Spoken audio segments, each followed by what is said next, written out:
Muy buenas, muy buenas, muy buenas. Te doy la bienvenida a este otro vídeo podcast, siempre digo, depende del canal donde nos estés escuchando, que pertenece a los contenidos del libro Marketing Online, la gran burbuja del siglo XXI, que puedes encontrar y que puedes descargar capítulos gratis y ver el resto de vídeos y podcasts en la web oficial lagranburbuja.com.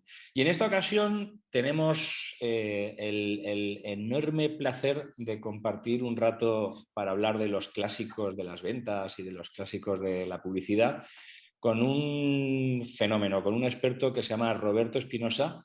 Voy a dejar abajo el enlace a su web.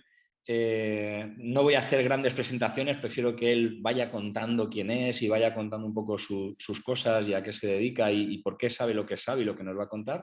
Pero sí que tengo que decir que conocí a Roberto porque cuando me puse a friquear en el mundo de los clásicos y a buscar información sobre Lewis, sobre Patterson, siempre Google me llevaba al blog de Roberto, artículos que tiene que habla de todos estos temas. Y dije, este tío tiene que saber un huevo de estas cosas. Le contacté, hicimos muy buen feeling en nuestra primera videoconferencia y estuvimos hablando un rato de todo esto y le propuse que fuera colaborador del libro y bueno, aceptó, accedió y aquí lo tenemos. Así que aquí os lo presento. Roberto, ¿qué tal? ¿Cómo estás? Cuéntanos brevemente tu trayectoria y arrancamos a hablar de todo lo que tenemos que hablar, que son cosas muy, muy Muy interesantes. bien, oye, encantado de estar aquí, Javier, y muchas gracias a Google por ponernos en contacto. Yo la verdad que llevo estoy mirando la fecha, más de 20 años dedicándome a vender, sobre todo en entornos tecnológicos y sobre todo en grandes multinacionales, pero también luego he colaborado muchísimo con startups, o sea que he vivido el mundo de la gran corporación y de la venta, empezando de hecho a vender un producto, una solución tecnológica. Y desde hace probablemente también unos 10 años quizás, empecé a colaborar con diferentes escuelas de negocio y uno de los temas en los que me he ido cada vez especializando más es en el tema de ventas, ¿no? Y empecé un poco por deformación profesional, ¿no? Y al final, si te dedicas a vender, pues tienes que leer, tienes que formarte. Y además, por suerte, las empresas en las que he trabajado, pues el tema de las ventas era un tema muy importante en el que se invertía mucho en formación. Y tuve también la suerte de pasar por algunas de las certificaciones de metodologías de ventas pues, más conocidas y más importantes. Y ahí es donde un poco vas tirando del hilo. Y luego también preparando para estas clases que te comentaba, pues al final tienes que buscar un poco la perspectiva histórica y de dónde viene todo esto, ¿no? Y al final, pues terminas en los clásicos, que aquí en los clásicos en realidad son muy pocos y muy claros y muy concisos, ¿no? Hay unos nombres que aparecen siempre en la historia de las ventas y que además es muy interesante porque muchas de las cosas que escribieron hace prácticamente 150 años están todavía hoy en vigor, ¿no?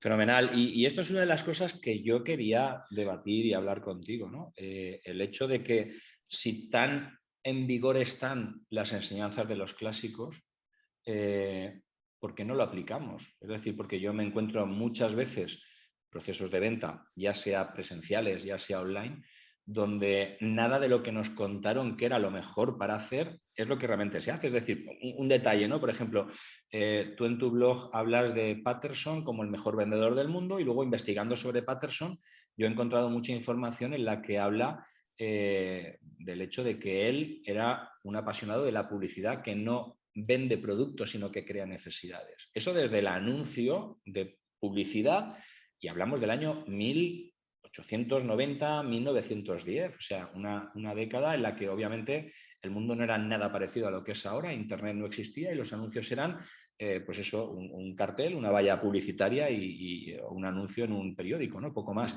Y ya en esa época se hablaba de que el anuncio no tiene que vender productos, sino que tiene que despertar necesidades.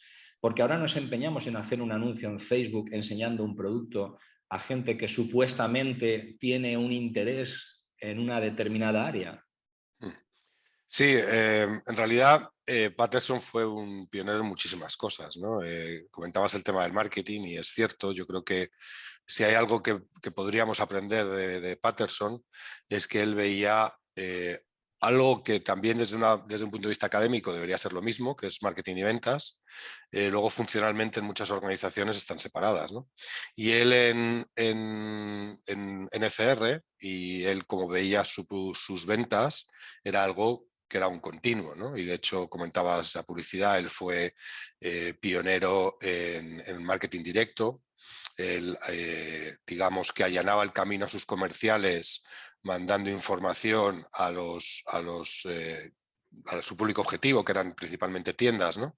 Para la compra de sus cajas registradoras. Les mandaba antes folletos, les mandaba antes catálogos. Él además implementó las campañas al principio bianuales, que era algo que aquello no se había hecho antes. Y los comerciales que llegan al final a vender, pues tenían esa necesidad ya un poco encima, ¿no? Y luego además, no solo eso, sino que hoy en día todavía estamos constantemente hablando de la venta consultiva, y él en su metodología de ventas, una de las fases era precisamente entender la necesidad latente del cliente para luego adaptar tu discurso a esa necesidad, ¿no? Y esto lo escribió hace, pues eso, casi 150 años, ¿no? Y hoy pues todavía se nos olvida a veces eso, y a veces, como te decía, yo creo que un grave error, y que desgraciadamente se ve mucho, es que se ven como dos funciones muy diferentes, el marketing y las ventas. Y en el marketing digital yo quiero pensar que originalmente estaban muy separadas, pero ahora sí que cada vez más yo creo que se están integrando gracias a las nuevas tecnologías, temas de automatización, etcétera, ¿no? Pero hay muchas organizaciones que esta transformación también a veces también la ven como una amenaza para alguna de estas organizaciones que tradicionalmente se dedicaban a hacer de estas funciones, ¿no? Yo Pero bueno, tengo eso la es teoría, otro melón.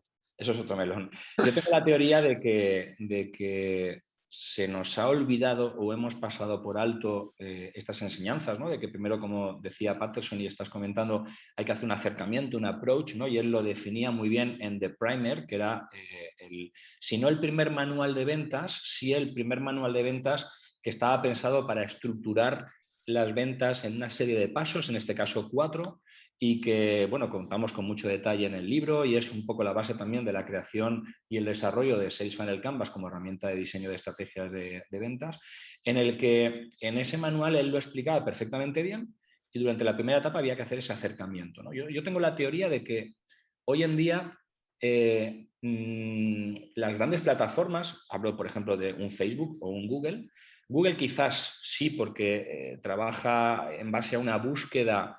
Entonces sí que puedes ir directamente a, si alguien está buscando ese acercamiento de problema-necesidad, me lo puedo saltar y le hablo de mi solución. Pero cuando hablamos de una campaña, por ejemplo, en Facebook, es muy común ver directamente hacer anuncios de producto presentando tu propuesta de valor. Y nos olvidamos de ese concepto de acercamiento, de necesidad, de conversación con el posible comprador, porque damos por hecho de que Facebook, el otro día me decía una alumna, es que Facebook sabe quién va a comprar mi producto. Y digo, ¿y tú por qué crees que eso es así? O sea, ¿por qué crees que Facebook sabe quién va a comprar tu producto? O sea, Facebook puede tener una información de una serie de personas, de unas audiencias, de qué cosas les interesan, de qué temas les pueden llamar la atención. Pero que a mí me interesa el mundo de la montaña no quiere decir que yo vaya a tener intención de comprar un zapato de montaña. Entonces, si tú me enseñas tu zapato, te cargas ese primer acercamiento que nos dice Patterson en esa conversación, y por tanto te cargas ese awareness de generar esa necesidad de que tú vas a la montaña, pero no sé si eres consciente de que necesitas no romperte la crisma con un calzado adecuado, ¿no? Entonces, ¿qué opinas de esto? ¿Piensas que esto es lo que está pasando? Bueno, a ver, yo creo que tanto todas estas plataformas, por no decir nombres, se han encargado de mitificar también lo que saben y probablemente no hablar tanto de lo que no saben, ¿no? Yo creo que todos como usuarios, aunque yo me muevo más en entornos B2B, pero como usuario, lo que sé es que cada vez que recibo un anuncio en Facebook, por ejemplo, no entiendo por qué me están enseñando a mí ese anuncio. Y pienso en el pobre o la pobre directora de marketing que se está gastando un dinerito en que yo vea ese anuncio que no me dice absolutamente nada, ¿no? Con lo cual yo creo que ahora además ha habido mucho debate, ¿no? Y sobre todo ahora que publicado recientemente los datos de financieros de Meta, ¿no? Ha habido mucho debate sobre la verdad que hay detrás de todas esas métricas y cada vez se están poniendo más en cuestión. Y yo creo que, también hablando a pasado, creo que cada vez va a ser menos relevante, porque lo que estamos viendo, y precisamente lo que estamos viendo en bolsa estos últimos días, es que los cambios legislativos, tanto en Europa como lo que seguramente acabe pasando en Estados Unidos, van a limitar muchísimo el manejo de información de estas plataformas y, por lo tanto, ese supuesto conocimiento que tienen de sus usuarios, que yo ya lo pondría en barbecho, ¿no? En todo caso, y un poco al hilo de lo que decías, yo creo que también hay que recuperar un clásico, ¿no? Theodore Levitt, un famoso profesor de marketing de Harvard en los años 60, dijo que la gente no compraba taladraddoras, compraba agujeros, ¿no? Y cuando tú te empeñas en enseñar a la gente taladradoras, pues hay un grupo muy pequeño de gente al que una taladradora le llama la atención, le genera interés, ¿no? Es un grupo muy pequeñito de gente. A la mayoría de la gente le interesan otro tipo de cosas. Y eso también me resulta curioso, que todavía hoy haya que decirlo tantas veces, ¿no? Porque esto también llevamos muchos años con esto, yo más que explicado. Y ya un poco siguiendo el hilo de lo que decías, yo creo que en gran parte mucho de este marketing que ocurre viene de empresas muy tecnológicas que están viendo el mundo desde sus zapatos y con sus gafas tecnológicas, y se olvidan que fuera las personas nos movemos no necesariamente por el amor a un producto, sino por nuestras necesidades. Y si no responden a nuestras necesidades, pues simplemente enseñarnos un producto. Si de casualidad responde a esas necesidades que nosotros tenemos en la cabeza, lo compraremos. Si no, va a ser muy difícil que nos interese. ¿Tú crees que si, así imaginando, ¿no? Si Lewis Patterson, este señor que has dicho que no lo conocía y buscaría información, y todos los contemporáneos de esta época levantaran la cabeza hoy, se retorcerían en sus tumbas al ver lo que estamos haciendo en el mundo de la publicidad y el marketing? No sé, yo creo que dirían, menuda oportunidad que tenemos con estas herramientas para vender mucho, ¿no? Además, como bien sabes, hay una anécdota muy graciosa de Patterson, ¿no? Que acabó en la cárcel por vender demasiado, ¿no? Bueno, hay unos matices importantes a eso, ¿no? Así que no se le caerían los anillos intentar vender mucho, y yo estoy seguro que integraría estas herramientas dentro de su estrategia global de ventas, que es lo que hacen las empresas que hacen bien este tipo de cosas, ¿no? Vamos a hablar de Lewis un poquito. Mucha gente no sabe quién es Lewis. Yo tengo aquí un libro fantástico, maravilloso, que te conté que me lo había comprado. Tesoro. Esto es una maravilla. Es una burda copia que ha hecho alguien en Nueva Delhi, porque ha fotocopiado el libro original tal cual es. Este libro, el original, se editó en 1916 por Elmo Lewis y bueno, habla de negocios y habla de publicidad. En aquella época no existía el marketing. El marketing llegó muchos años después, ¿no? En aquella época se hablaba de negocios y de cómo hacer publicidad, ¿no? De hecho, Lewis pues se le considera el padre de la publicidad moderna, ¿no? Él era un publicista de aquella época, época en la que la publicidad también era otra cosa, ¿no? Muy diferente, y la forma de hacer publicidad era otra cosa muy diferente. Pero en aquella época ya se hablaba de generar necesidades y se hablaba de llamar la atención. Lo que pasa es que luego lo confundimos, ¿no? Confundimos crear necesidades con llamar la atención. Y Lewis, durante muchas publicaciones suyas, hablaba de llamar la atención, generar interés, provocar el deseo y finalmente que se produjese una acción, ¿no? ¿Qué tenemos que tener en cuenta de estas 4 etapas psicológicas y de estas 4 etapas de conversación con una persona hoy en día, cuando hacemos cualquier acción publicitaria en una red social, en un anuncio en Google, en un banner de display? ¿Qué deberíamos de tener en cuenta de esto? Porque no es muy diferente un anuncio de aquella época con un anuncio de display de hoy en día. Lo que pasa es que lo hacemos totalmente diferente, pero los conceptos deberían de ser los mismos, ¿no? ¿Qué opinas? Sí. Yo fíjate, creo que has mencionado también una clave, ¿no? Los pioneros del marketing, incluido Lewis, están muy relacionados con la psicología y muchos de ellos venían del mundo de la psicología y eran investigadores, ¿no? Y yo creo que ellos afrontaron el marketing respondiendo a cómo ellos habían aprendido que los seres humanos reaccionamos a lo que vamos viendo y cómo generamos interés con las cosas, ¿no? Y aunque de alguna forma también sabemos que el mundo es mucho más complejo ahora y que las cosas no son tan lineales como muchas veces dibujamos en los modelos, yo creo que estos modelos, pero cualquier otro, cualquier metodología de ventas, al final la estructura que generan es bastante lógica o intentan ser bastante lógica en cuanto al público objetivo al que han dirigido, ¿no? Y yo creo que eso debería de ser la base de cualquier estrategia de marketing o de cualquier estrategia de ventas. Oye, ¿cuál es más o menos? Y ahora hablamos mucho de los journeys, ¿no? Pero al final estamos hablando muchas veces al final de lo mismo. ¿Cuál es el camino que sigue mi potencial comprador desde que oye hablar de mí hasta que efectivamente lo compra? Y ahora la suerte, y que por eso cuando decías que pasaría si esta gente levanta la cabeza, es que tenemos un montón de canales de comunicación y un montón de canales de venta. Pero claro, esto lo convierte en algo mucho más complejo, porque tenemos que tener todo esto sincronizado, ¿no? Y tenemos que entender que nuestros compradores se están moviendo del on y el off constantemente, tanto a la hora de consumir contenidos, a la hora de recibir impactos de marketing, como cuando compran.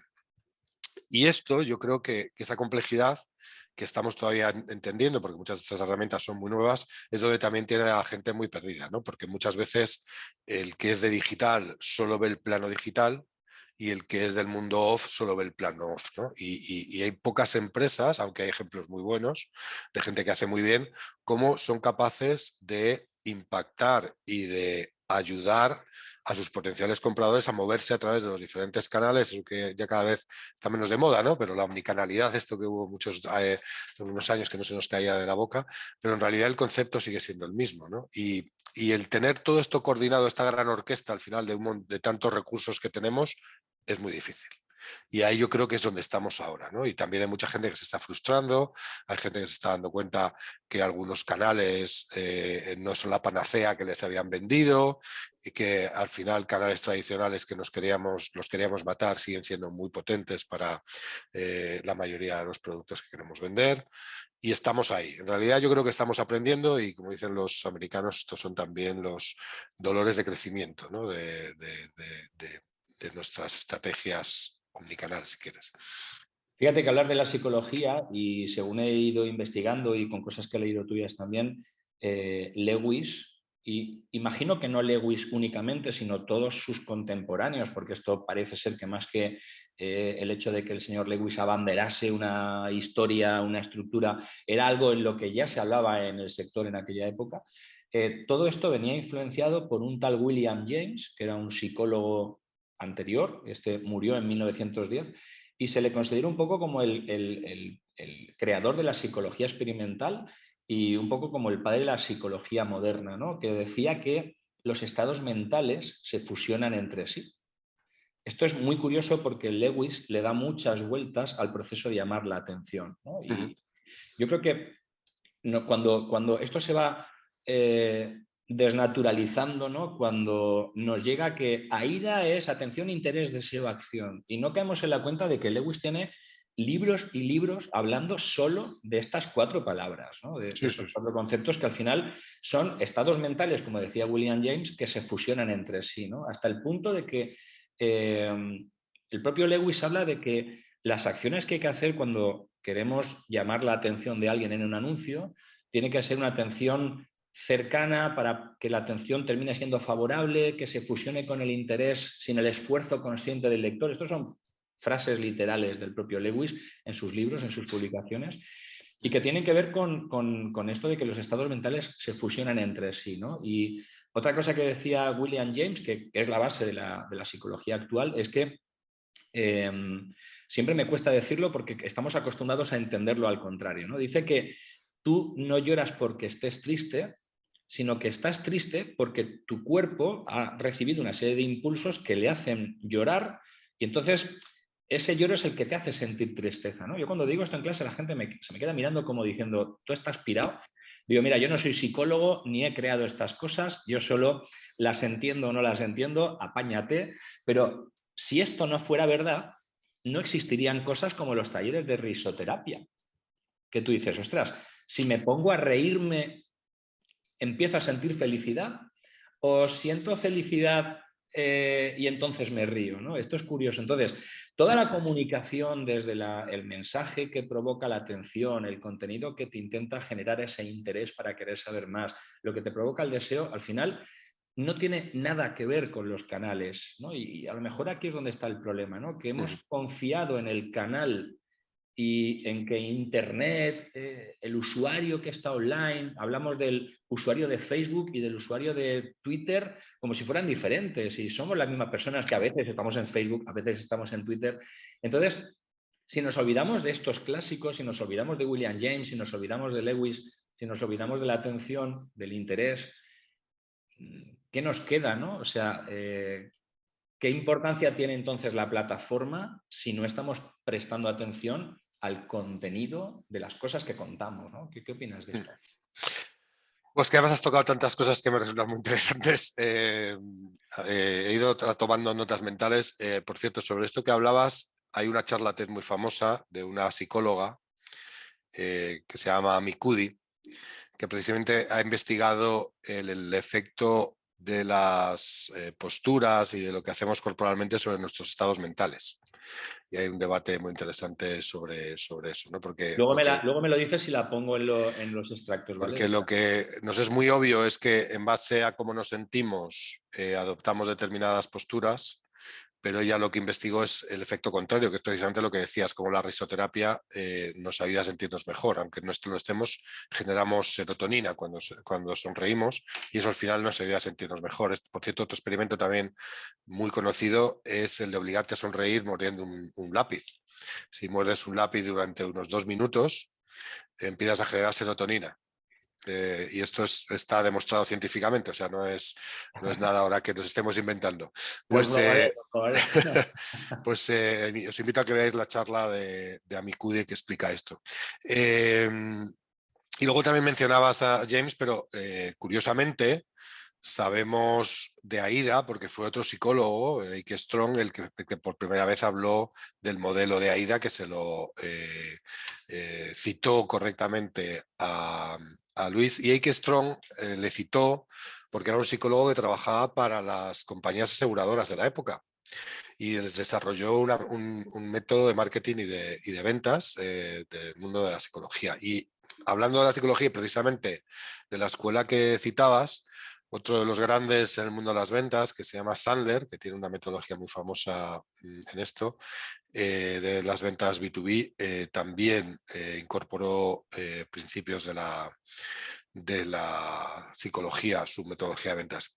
Yo en realidad, fíjate, y no me quiero poner muy intenso, pero es que has tocado unos temas. Uno de los, quizás, de los grandes problemas, y este es muy de fondo, ¿vale? Yo soy economista y sabes que en economía se habla siempre del homo economicus, ¿no? Que es que los seres humanos, cuando estamos trabajando a nivel de economía y montamos modelos, se supone que tomamos decisiones racionales, ¿no? En base a coste, a beneficio esperado, etcétera, etcétera, ¿no? Ese concepto, al final, ha llegado mucho al mundo del management y de la gestión, ¿no? A todos los niveles, ¿no? Y por supuesto a nivel de ventas y marketing. De alguna forma siempre pensamos también que podemos modelizar cómo se comportan nuestros potenciales clientes en base a que pensamos que son lógicos y que que siguen unos parámetros que son al final numéricos y de alguna forma podemos modelizar. Pero claro, esto sabemos que no es verdad.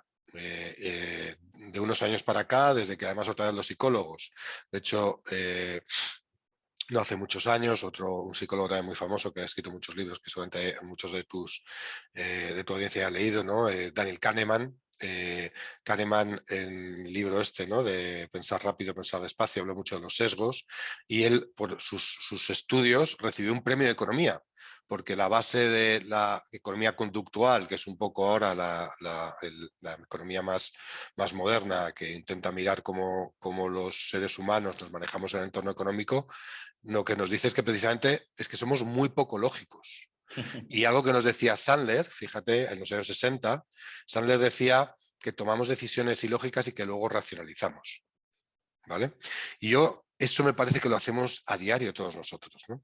Hacemos cosas con la tripa y luego las intentamos justificar de una forma lógica para quedarnos nosotros mismos tranquilos. Pero claro, esto que es muy difícil anticiparlo a nivel personal, imagínate cuando estás desde fuera intentando entender cómo alguien va a operar, ¿no? Con lo cual es muy complicado, pero lo que desde luego es muy complicado, y ayer precisamente estuve hablando mucho de esto mucho rato, es intentarlo hacer hablando de producto. O sea, es mucho más complicado hablar hacia esa irracionalidad de nuestro público, contándole las características de nuestro producto y basándonos en muchos casos en cosas muy random que han hecho antes en una red social, ¿no?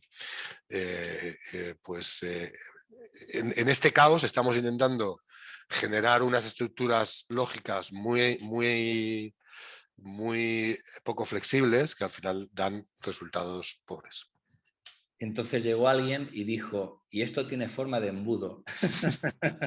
Antes de entrar en el tema de los embudos, que me apetece mucho tocarlo, has comentado que fue Edward Strong el que en primer lugar contó AIDA como método, cuando Lewis ya llevaba muchos años hablando de esto y se lo atribuye a Lewis, pero realmente parece ser, esto fue en el año 25, que fue en el libro Psychology of Selling and Advertising, pero parece ser que fue en el año 21, anteriormente, otro autor, C.P. Russell, quien en otra publicación, a ver si la tengo por aquí, bueno, ahora mismo no la localizo, en el Journal Printers Inc., en el 2 de junio del 1921, donde escribió que la manera más fácil de recordar esta fórmula, hablaba de atención, interés, deseo, acción, es invocar a la ley de la asociación, que es la antigua confiable entre las ayudas para la memoria. Cabe destacar o cabe señalar, son palabras textuales en su publicación, que leyendo hacia abajo las primeras letras de estas palabras deletrean la ópera Aida. Cuando empiece una carta, dígale Aida para sí mismo y no se equivocará mucho, al menos en lo que representa a la forma de escribir su carta. Es decir, este señor dijo, es que con el sistema de atención, interés, deseo, acción también nos sirve para escribir una carta y conseguir el objetivo que queremos en una carta, en este caso una carta de ventas. Hoy en día lo podemos aplicar a hacer un email marketing, hacer un contenido en LinkedIn, hacer un anuncio en una red social o en un banner, en un display, o a crear un artículo en un blog, ¿no? Entonces, si seguimos estas pautas, y parece ser que este fue realmente el primero que le puso el acrónimo AIDA y explicó que era acordándote de la ópera. Porque en ese momento, en el año 21, parece ser que la ópera Aida era como muy famosa, ¿no? En este momento, Lewis tenía ya 48 años. Y Lewis llevaba desde los 20 y pico hablando de atención, interés, deseo, acción, ¿no? Es curioso. Lo que pasa es que creo que fue en una publicación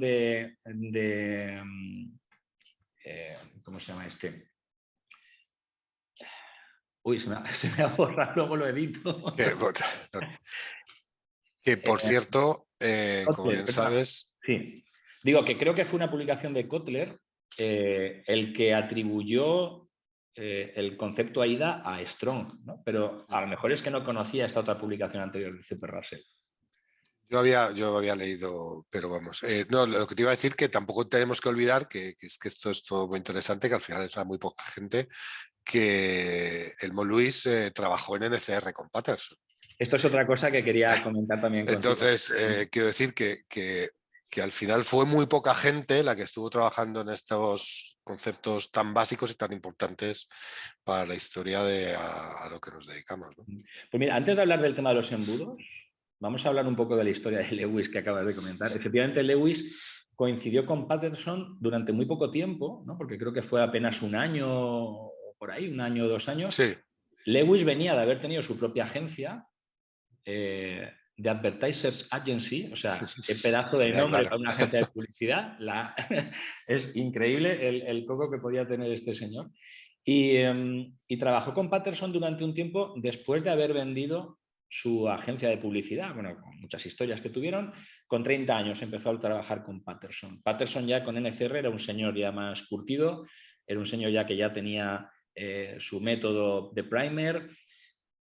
¿Qué piensas que aportó Lewis a Patterson o qué piensas que aportó Patterson a Lewis? Porque en su libro, Lewis habla de The Primer como el mejor invento en el mundo de las ventas, ¿no? Pero, es decir, The Primer ya se inventó antes de que Patterson estuviese trabajando con Lewis o Lewis con Patterson, ¿no? Entonces, ¿qué aportó Lewis a Patterson? ¿O fue más Patterson el que le aportó a Lewis en su método Bueno, después llamado AIDA? aquí solo podemos un poco especular, ¿no? Pero Especular. viendo un poco los tiempos, efectivamente Lewis cuando empieza a trabajar en NCR, Patterson ya llevaba bastante tiempo con su The Primer. Hay que también entender que The Primer, además que es algo que curiosamente escribió con su cuñado, originalmente empezó como un pequeño librito, pero acabáis siendo un manual de 200 páginas, ¿no? Entonces fue una cosa que Patterson y NCR fueron enriqueciendo mucho con los años, ¿no? Con lo cual es probable que fuera algo bastante simbiótico, ¿no? Que tanto Lewis aprendiera bastante de Patterson y además probablemente, también nos podemos imaginar, ¿no? En escalas, si nos imaginamos hoy en día el paso de alguien que trabaja, digamos, como autónomo o que tiene su propio negocio, a de repente pasar a una gran corporación. Aquello, cuando Lewis trabaja en NCR, aquello era un monstruo de empresa. Entonces, ver cómo una gran empresa implementaba este tipo de cosas y también ver cómo estos métodos, al final, la mayoría de las metodologías, pero sobre todo estas, vienen muy inspiradas por el taylorismo, ¿no? Vienen por la ciencia del trabajo, ¿no? Por el querer hacer un trabajo tan poco predecible como las ventas en algo que tenga un cierto método, una predictibilidad, pero sobre todo también a la hora de enseñar a nueva gente a hacer las cosas, ¿no? Entonces, yo creo que Lewis probablemente vería eso en vivo y en directo. También hay que recordar que NCR fue la primera empresa del mundo que tuvo una escuela de ventas, tenía un edificio dentro del campus de NCR dedicado solo a la escuela de ventas, ¿no? Entonces, yo me imagino a Lewis, después de venir de su agencia, bastante joven, alucinar con todo aquello, ver la máquina que había construido Patterson y sacar muchas cosas de ahí, pero también me imagino que Patterson, como alguien tan avanzado con Lewis y escucharle ideas sobre generación de interés pues yo me imagino que aprenderían mucho, ¿no? Pero estoy seguro que con lo que sabemos, que no sé si es mucho o poco de ellos, tuvo que haber unas reuniones muy divertidas en el headquarters de NCR. Fíjate que Lewis abanderaba que su sistema se basaba en atención, interés, deseo, acción, desde el punto de vista que te llamo la atención en un titular de un anuncio para que empieces a leer un primer texto que te va a generar el suficiente interés como para que te provoque el deseo de querer saber hasta dónde llega todo ese contenido y termines comiéndote todo el contenido que yo quiero dar y finalmente se produzca una acción, ¿vale? Sin embargo, Patterson en su método, en su sistema, porque no me gusta llamarlo embudo, aunque siempre lo dibujamos con forma de embudo y ahora vamos a eso, en su sistema él habla de approach, de acercamiento, de proposition, o sea, propuesta de valor, demostración y cierre, ¿no? Entonces, realmente, aunque parece que tiene la misma estructura, Lewis hablaba de cómo te impacta un contenido para que tú hagas una serie de cosas y quieras saber una serie de cosas que yo te quiero contar. Está más enfocado a la comunicación, cuando, por otro lado, Patterson en su The Primer lo que marcaba eran las pautas de cómo el comercial tiene que establecer esa relación, ¿no? Empezamos con un acercamiento, vamos a hablar con el posible cliente de sus necesidades, entonces le preguntaban a los clientes que eran tenderos que si eran conscientes de que a lo mejor estaban perdiendo dinero porque estaban haciendo mal el cambio o porque perdían tiempo en hacer esa transacción económica. Entonces, a través de ese acercamiento, luego le hablaban de la propuesta de valor. ¿Tú sabes que con una máquina de las modernas esto lo evitarías y no perderías tanto dinero? Hostia, cómo mola. Y entonces, ¿esto cómo es? Pues mira, te la enseño. Entonces le hacía la demostración, ¿no? Para finalmente hacer el cierre. Bueno, pues fírmame aquí y te traigo la máquina y me la compras, ¿no? Entonces, cuando confluye un sistema enfocado a ventas, como es el de Patterson, con un sistema enfocado a comunicación, a publicidad, como es el de Lewis, ahí tendrían que salir chispas, ¿no? Porque ese proceso de conectar esos dos sistemas, además entendiendo que están separados, tendrían que saltar chispas. El problema es que cuando llega todo esto a nuestra era, porque nos lo han pintado como un embudo, y ahora enseguida entramos en ese tema que me parece apasionante, lo mezclamos y pensamos que atención es lo mismo que approach o que awareness, incluso que acquisition. Pensamos que interest es lo mismo que proposition y es lo mismo que activación y es lo mismo que el interés del sistema de awareness, interest, consideration, purchase, y nos hacemos un cacao de 3 pares de narices, ¿no? Es decir, ¿por qué no ha llegado toda esta información de una manera mucho más científica? ¿Por qué nos ha pasado este teléfono roto que yo te cuento a ti, entonces tú le cuentas al otro y lo que le llega al último no tiene que ver con lo que dijo el primero, ¿no?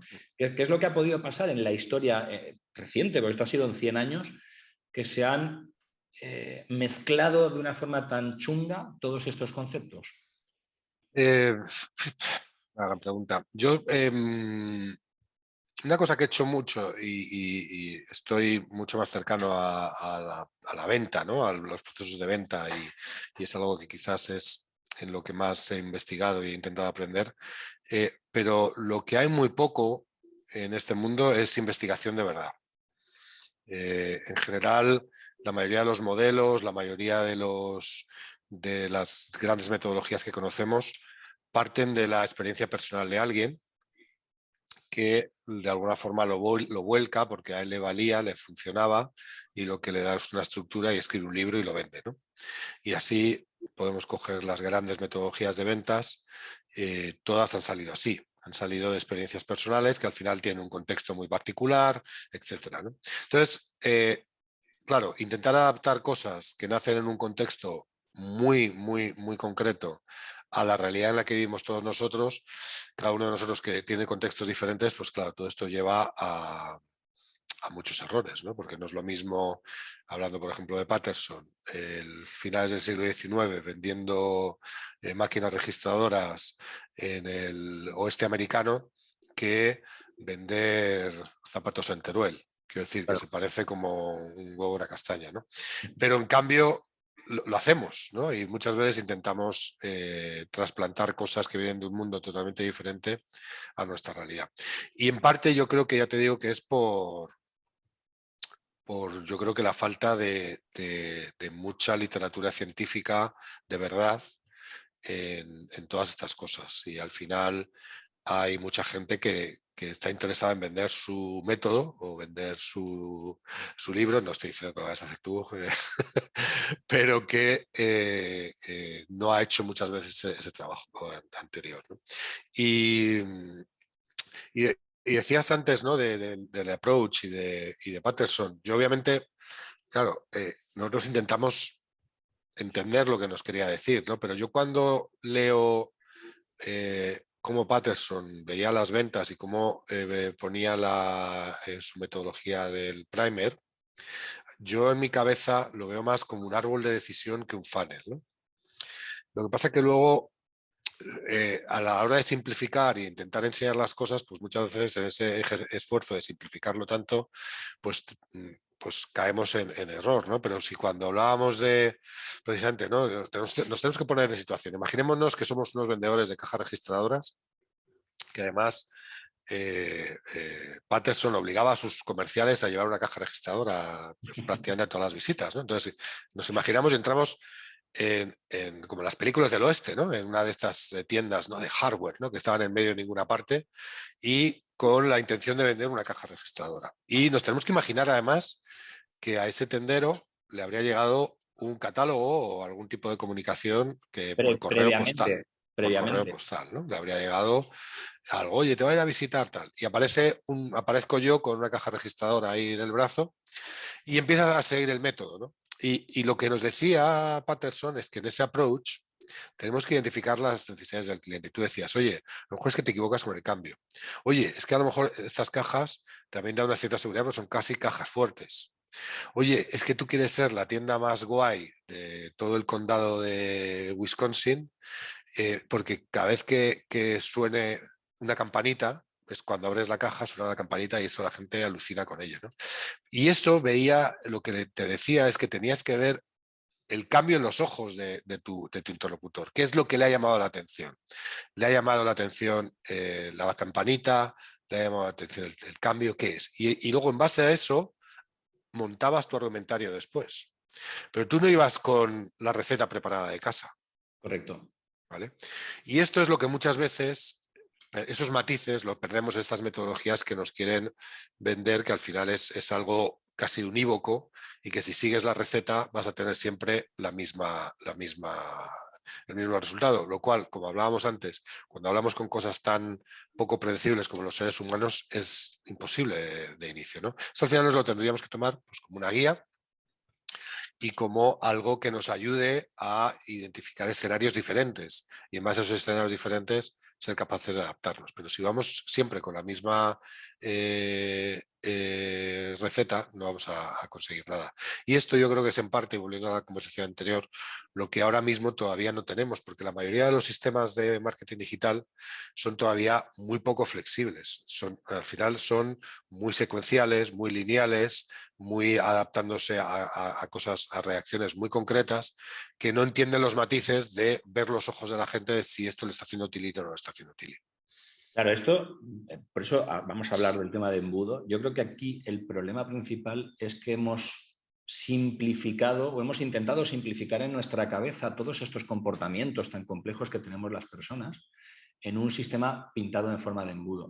Entonces, si buscamos al paciente cero, como se haría cuando estás intentando detectar de dónde salió el virus, ¿no? y la pandemia, el paciente cero lo tenemos detectado en el señor Arthur F. Peterson, que en el año 1949, en una publicación que hablaba de marketing en el sector farmacéutico, intentó hacerle entender al sector farmacéutico que el método AIDA se podía pintar en forma de embudo. Y utilizó el embudo porque era un elemento físico que se usaba en el mundo de la farmacia. Entonces él pensó, esto va a hacer que entiendan que todo tiene que tener como una secuencia, ¿no? Lo que pasa es que cuando nos ha llegado a nosotros en nuestra actualidad el sistema de embudo, lo hemos intentado simplificar tanto que efectivamente pensamos que como todo lo que entra tiene que salir, por narices, todo el que le llamo la atención le voy a provocar interés, todo el que le hago awareness va a terminar teniendo un interés en una solución y haciendo un proceso de consideración y un purchase, que todo aquel que le haga un approach va a terminar queriendo ver esa propuesta de valor y queriendo hacer un cierre después de hacer la demostración, y esto no va a funcionar así. Es decir, si el señor Arthur F. Peterson, en lugar de trabajar en el sector farmacéutico, hubiese trabajado, yo qué sé, en el sector, no sé, de la madera, pues igual hoy diríamos que el marketing es un conjunto de herramientas con destornillador, martillo y serrucho, ¿no? Sí, sí, sin duda. ¿Qué hacemos con los embudos? ¿Nos los cargamos? ¿Los dejamos pasar porque ya están como muy afianzados? A ver, yo creo que conceptualmente nos ayudan a entender los pasos lógicos, ¿no? que suelen ocurrir en cualquier proceso de generación de interés o al final de venta, ¿no? Pero yo creo que tenemos que entender que es un modelo, que no es la realidad, ¿no? Y como todos los modelos que intentan explicar la realidad, tienen muchísimas excepciones. No son reglas de la física, son más metáforas para ayudar a entender a la gente conceptos complejos, ¿no? El problema es cuando adoras demasiado la metáfora y la metáfora la quieres convertir en realidad. Y eso es lo que a veces pasa, ¿no? Que muchas veces nuestro enamoramiento de las herramientas nos centra muchas veces más en la herramienta que en el objetivo, ¿no? Dicho esto, y ya yendo un poco más al mundo en el que más me muevo yo, la gente que está hablando de ventas modernas, y yo suelo recomendar a Gartner ahora, que compraron hace años una empresa que de hecho escribió uno de los libros de venta que más me gusta en los últimos años, que se llama El vendedor retador en castellano, de Challenger Sale. La gente que escribió ese libro ahora está en Gartner, y Gartner lleva tiempo diciendo que las ventas, los procesos de compra, vamos a ponerlo así, los procesos de compra en entornos B2B han dejado de ser lineales y son matriciales, ¿no? Porque cada vez hay más gente involucrada en la decisión de comprar. y nos podemos imaginar empresas, no hace tantos años, que había un director o una directora de compras que al final era el decisor sobre si se compraba determinado producto o no, y ahora no solo está el departamento de compras, que además seguramente hayan montado una mesa de compras, sino que además tienes compliance, legal, finanzas, recursos humanos, etcétera, etcétera. Y todos tienen poder de decisión en la compra, ¿no? Entonces, en ese tipo de ventas complejas, que antes era un proceso muy lineal y se podía imaginar un funnel, ahora es imposible pintar un funnel sobre ese proceso de compra. Claro, ese entorno B2B es muy diferente del entorno B2C y más cuando estamos hablando de entornos de consumo, ¿no? Pero sí que es verdad que nosotros a nivel personal también nos podemos imaginar, tenemos que hacer la reflexión de cómo compramos. Y yo personalmente no me veo comprando de una forma lineal, en el que de repente tengo el awareness de un producto, empiezo a generar un cierto interés y al final decido comprar. No, vivimos además en un mundo muy matricial porque estamos con nuestra atención dividida en tantísimas cosas en paralelo que estamos saltando de diferentes realidades y diferentes mundos constantemente, ¿no? Con lo cual es difícil también imaginarme yo pasando por un funnel. Y si me es difícil verme pasar por un funnel, pues desde el otro lado no puedo esperar que mis compradores operen así. Dicho esto, creo que como metáfora, como herramienta para entender un concepto complejo es interesante. O sea, no significa que lo tengamos que tirar a la basura, pero no podemos vivir y morir por el funnel. Yo por eso bueno, aquí ves mis funnels, cuando diseñé 6 Funnel Canvas, que lo veía ya de una forma matricial y que, como tú bien dices, no me imaginaba ese proceso tan lineal y nunca me lo he llegado a creer. Pero cuando empecé a combinar The Primer de Patterson con AIDA de Lewis, con el doble embudo de Steve Bland, de Awareness, Interest, Consideration, Purchase, más toda la parte de upselling, cross-selling, etcétera, y junto ya cuando le metes las métricas pirata de Dave McClure, es cuando dices, efectivamente es que son un montón de túneles en el que nosotros como compradores hoy estamos aquí, pero luego hemos vuelto por el túnel, hemos salido por esta puerta, de repente me encuentro otra vez en la awareness y me tiene que volver a llamar la atención algo para que por retención vuelva a entrar en esa etapa y pasen un montón de cosas, ¿no? O sea, es tremendamente complicado, pero como decías, yo creo que el problema principalmente está en que son cuestiones tan tremendamente complejas que nuestras cabezas han intentado buscar los mecanismos más simples para visualizarlo, ¿no? Y esto a lo mejor hace que nos equivoquemos, porque lo intentamos simplificar tanto en ese experimento mental de laboratorio que cuando lo aplicas a la vida real no funciona. Y menos cuando le metes una plataforma que te hace creer que es que le estás enseñando un anuncio a alguien que yo creo que va a comprar, cuando realmente eso no va a pasar, ¿no? Entonces es tremendamente complicado y por eso el hecho de volver a los clásicos. Fíjate que otra curiosidad es cómo llega esto a nuestros días. Otra curiosidad de NCR, Patterson, Lewis, toda esta gente, es que en aquella época había un señor que se llamaba Thomas John Watson, ¿no? que esto también lo descubrí en tu blog y me puse a investigar y dije, madre mía, lo que hay aquí. Este señor era uno de los mejores vendedores de NCR, muy bien valorado por Patterson, pero se ve que Patterson tenía una mala hostia de 3 pares de narices y se ve que era un déspota de cuidado, ¿no? Y por alguna razón, este también acabó en la cárcel con Patterson, con la movida aquella que cuento en el libro también, algunas pinceladas. La cuestión es que lo tiró de NCR. Dijo, a la puta calle. Y este señor, Thomas John Watson, acabó comprando una empresa y le cambió el nombre a International Business Machines. Es decir, Nada. IBM. Este es el fundador de IBM. Fue contemporáneo de Patterson y de Lewis y muy probablemente hasta hubieran trabajado juntos. No lo Sí, sabemos, es muy probable. no hemos podido averiguarlo, pero es muy probable que en aquella época estuvieran trabajando juntos y si tienen estas pajas mentales, ¿no? De cómo funciona la cabeza, de tal, no sé qué. Fíjate, hasta el punto, creo que esto lo leí también en tu blog y luego lo profundicé por otro sitio, que Patterson hablaba de el concepto think, ¿no? Y te decía, piensa. O sea, justamente lo que estás diciendo, no es un sistema lineal, es un sistema de árbol de decisiones. El vendedor tiene que ser capaz de pensar qué tengo que contar ahora en función de la cara que me está poniendo la persona a la que le quiero vender, ¿no? Y impulsaba mucho el concepto piensa. que Watson, cuando se fue de NCR y montó IBM, usó Think como concepto también dentro de IBM, y eso ha llegado hasta nuestros días, ¿no? Tus usuarios que tengan un ordenador IBM delante podrán ver en muchos de ellos la palabra Think. O el ThinkPad. nombre del portátil se llama Think. Correcto, es súper curioso cómo esto llega a nosotros y que hoy la inteligencia artificial de IBM se llame Watson. Es como un Bien, ¿no? tributo, ¿no?, al Qué fundador de todo. impresionante, sí.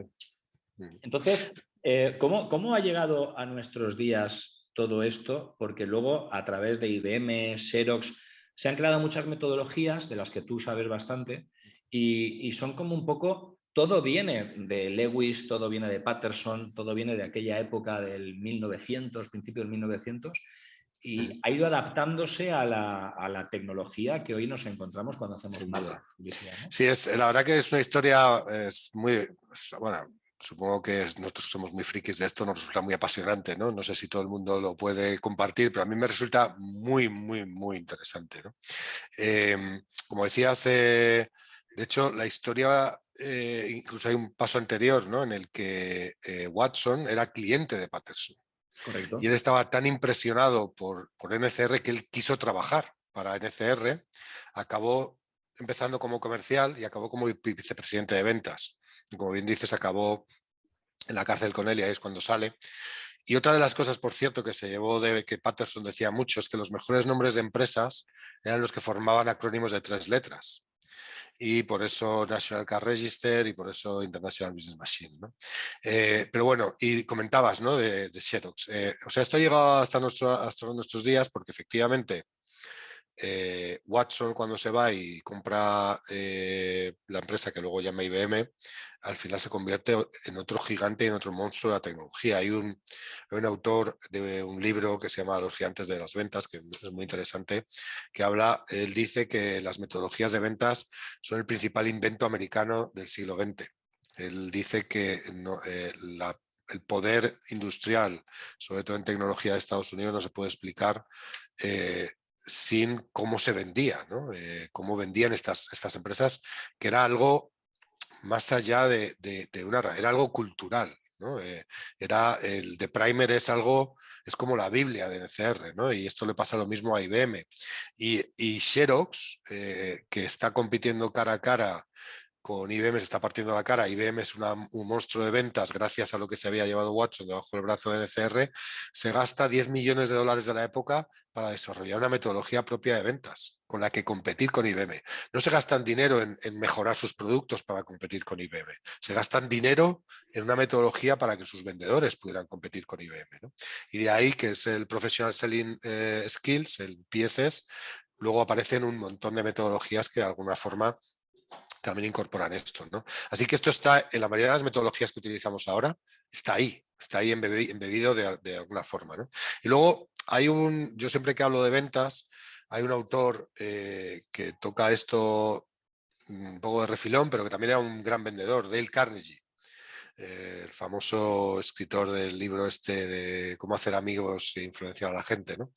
Dale Carnegie habla mucho en los 30 años 40 de la necesidad de escuchar, ¿no? Y esto es una de las habilidades que tienes que mejorar para caer bien a la gente, que dice él en su libro, ¿no? Y es que esto es básico para vender. Él, de hecho, podríamos decir, yo cuando hablo de él, le llamo el padre de la venta a puerta fría, ¿no? Porque él nació en una familia muy pobre y desde los 13, 14 años se dedicó puerta a puerta a vender leche, bacon, enciclopedias, vendió de todo, ¿no? Y ahí aprendió que sonreír a la gente ayuda, que escuchar a la gente ayuda, que aprenderte el nombre de tu interlocutor ayuda. Y dice una cosa básica para las ventas y que debería ser básica para también cualquier tipo de comunicación y que yo repito mucho, que por cierto también lo decía Maquiavelo, que la mejor forma de convencer a alguien a algo es hacerle pensar que la idea fue suya. Entonces, cuando queremos decir a la gente lo que tiene que hacer, estamos haciendo totalmente lo contrario de lo que la gente quiere hacer, que es realmente descubrir que necesita algo, ¿no? Querer algo. Pero cuando le decimos a la gente que lo tiene que querer, estamos haciendo justo lo contrario.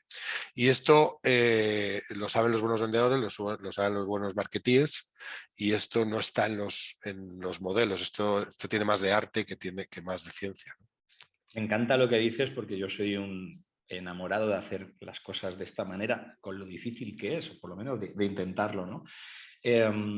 Lo que pasa es que mucha gente, me encuentro, ¿no? Cuando doy clases, gente que a lo mejor nunca ha vendido a puerta fría, o incluso peor, nunca ha vendido a puerta fría o a puerta templada, como por ejemplo hemos podido hacer nosotros, nos hemos roto los zapatos intentando vender cualquier cosa a puerta fría y haciendo todos estos procesos que te los enseñaban de una manera y luego tú tenías que ir modelándolos a tu forma.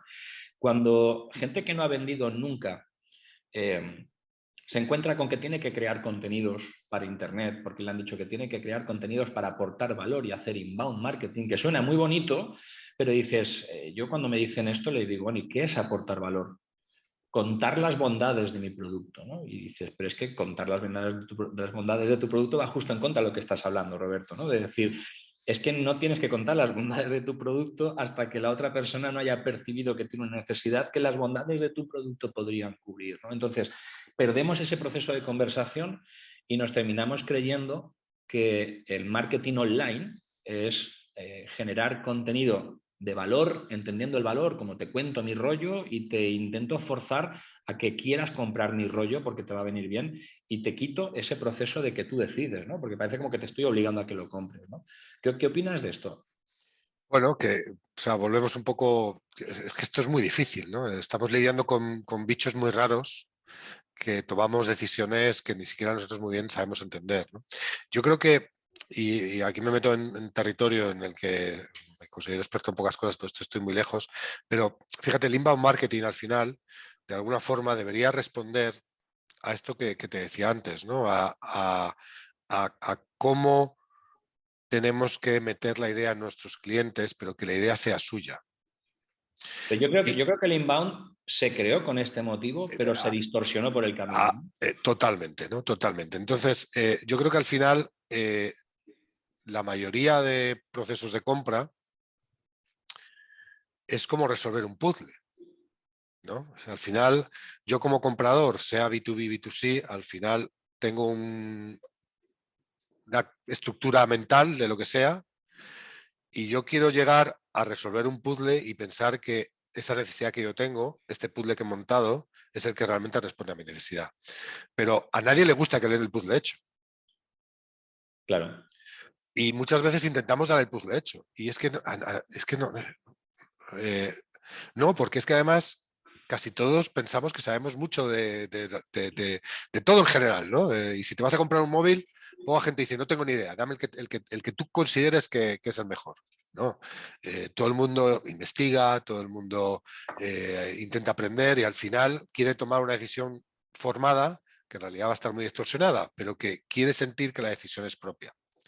Entonces, desde ese punto de vista, yo creo que en general, y el inbound marketing, además, yo estoy totalmente de acuerdo contigo, yo creo que conceptualmente, inicialmente, era eso, vamos a dar piezas a la gente para que cuando llegue pueda armar el puzzle que dice cómprame, pero al final, como vamos, queremos dar el puzzle hecho a la gente.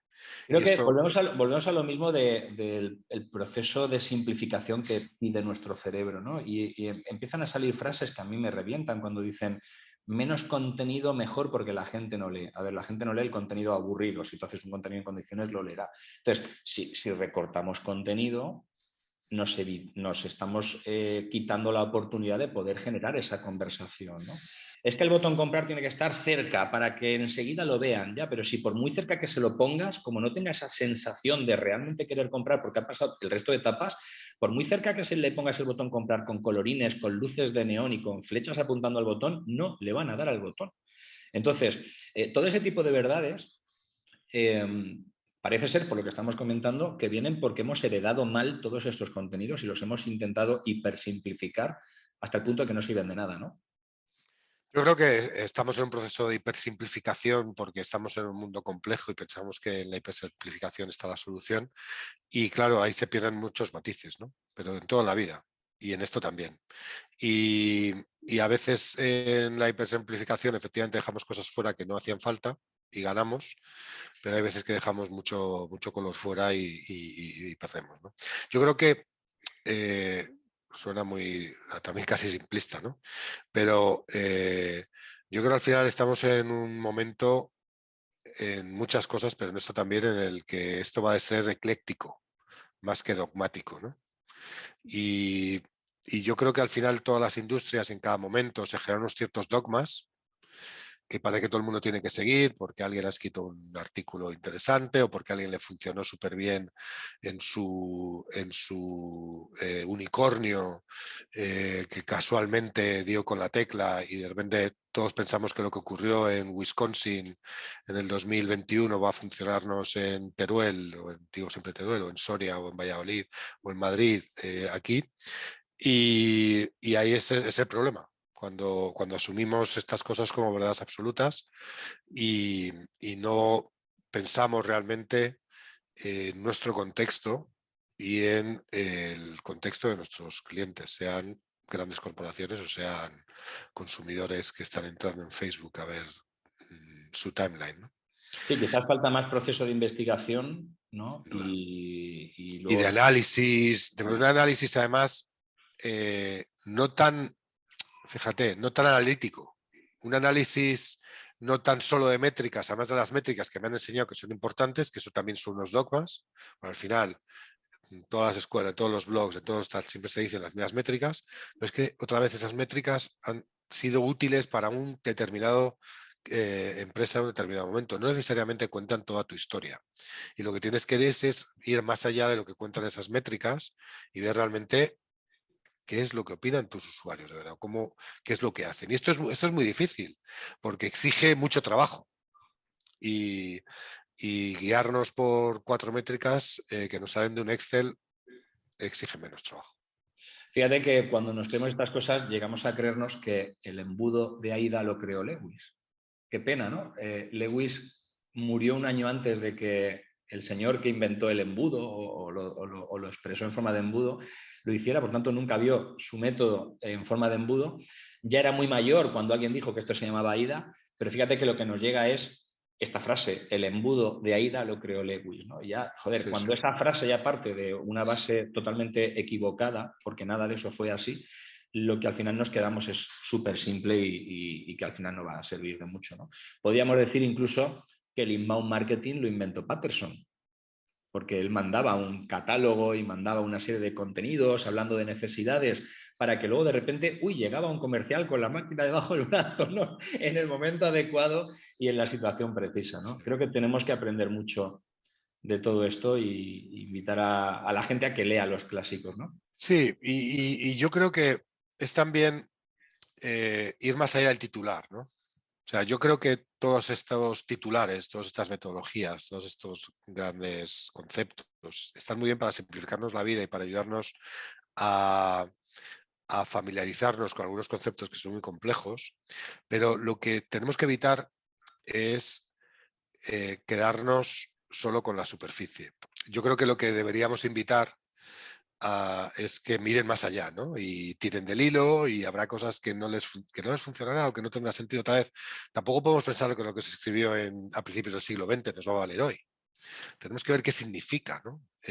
La base está ahí, pero las implicaciones son muy diferentes, las herramientas son muy diferentes y yo creo que eso es lo que enriquece y lo que a la gente que al final está ejecutando estas campañas o se va a poner a intentar a vender le puede ayudar. Al final tienes que construir una especie de repertorio, un poco de una caja de herramientas, como te decía antes, ser muy ecléctico, ¿no? Y ver lo que te funciona, pero no dogmatizarte y decir, oye, es que esto es así, este es mi funnel y de aquí no va a salir y es que además he leído a fulanito que esto funciona, que esto es una maravilla y es magia, ¿no? Y ya por terminar, ¿qué opinas de la formación que hoy recibimos sobre estos temas? Porque yo que doy clase en muchas escuelas y universidades, entiendo que tú también, eh, yo cuando me pongo a hablar de estas fricadas, de estas historias, me miran como el bicho raro, este tío me está contando de una cosa que pasó en el 1910, pero luego le van viendo el sentido y le encuentran un poco la razón, ¿no? Y me dicen, no, es que claro, a mí siempre me han hablado de esto de esta manera, ¿no? Y me han dicho que el embudo es así y que el botón comprar más cerca y que el contenido lo menos posible y que el inbound empieza aquí y acaba aquí, ¿no? Entonces, ¿qué estamos enseñando a nuestras nuevas generaciones? Porque si todo lo antiguo lo perdemos, les damos la simplicidad más simple y encima son gente que no ha salido a vender en su vida a tocar puertas y a ver la cara de la otra persona a la que le tengo que hacer chiribitas con los ojos y entonces es cuando le cuento la solución, ¿qué podemos esperar del futuro de las ventas, de la publicidad y del marketing? Bueno, yo siempre quiero ser muy optimista porque creo que además tenemos el sesgo se llama sesgo retrospectivo, ¿no? Que siempre vemos el pasado con un cierto tinte rosa, ¿no? Y yo creo que también cuando nosotros aprendíamos también nos simplificaron mucho lo que nos enseñaron, ¿no? Yo, mi objetivo siempre que hablo de esto o de cualquier otro tema es generar interés. Es que yo no asumo que la gente que está ahí, con lo que yo les cuento, ya han aprendido algo, sino mi intención es que digan, ostras, mira, esto que me ha contado me interesa, voy a leer. La suerte que tenemos ahora es que tienes todo a la punta de un clic, ¿no? De un montón de contenido, un montón de información. O sea, imagínate que hubiéramos querido hacer esta investigación cuando teníamos nosotros 20 años. Es imposible. Imposible, imposible. Y ahora tenemos acceso a una cantidad de información brutal. Y igual que nosotros,